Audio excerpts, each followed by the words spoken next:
ನಮಸ್ತೆ. ನಿಮ್ಮೆಲ್ಲರಿಗೂ very very very good morning.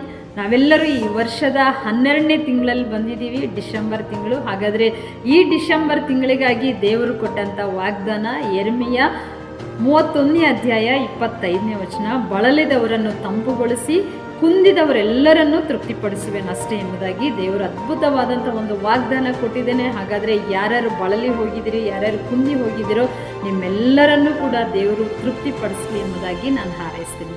ಹಾಗಾದರೆ ಈ ದಿನ ವರ್ಲ್ಡ್ ಏಡ್ಸ್ ಡೇ.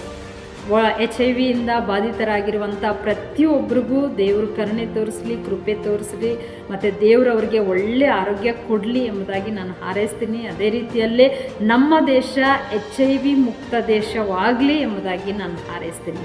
ನಮ್ಮೆಲ್ಲರಿಗೂ ಕೂಡ ಇವತ್ತು HIV ಬಗ್ಗೆ ಒಂದು ಒಳ್ಳೆಯ ಜಾಗೃತಿ ಬೇಕಾಗಿದೆ. ನಮ್ಮ ದೇಶದಲ್ಲಿ ಎಲ್ಲ ಕಡೆ ಕೂಡ HIV ಜಾಗೃತಿ ಮೂಡಿಸಬೇಕು.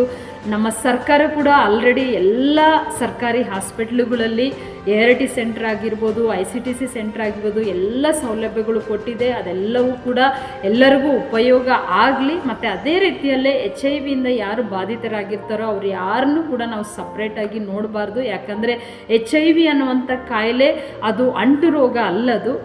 ಹಾಗಾಗಿ ಎಲ್ಲರನ್ನೂ ಕೂಡ ಎಲ್ಲರ ಥರ ಸಮಾನವಾಗಿ ನೋಡ್ಕೊಳ್ಬೇಕು. ಮತ್ತು ನನ್ನ ಅನಿಸಿಕೆ ಏನಂತಂದರೆ ಈ HIV ಬಗ್ಗೆ ಎಜುಕೇಷನಲ್ಲಿ ಆ್ಯಡ್ ಮಾಡಬೇಕು.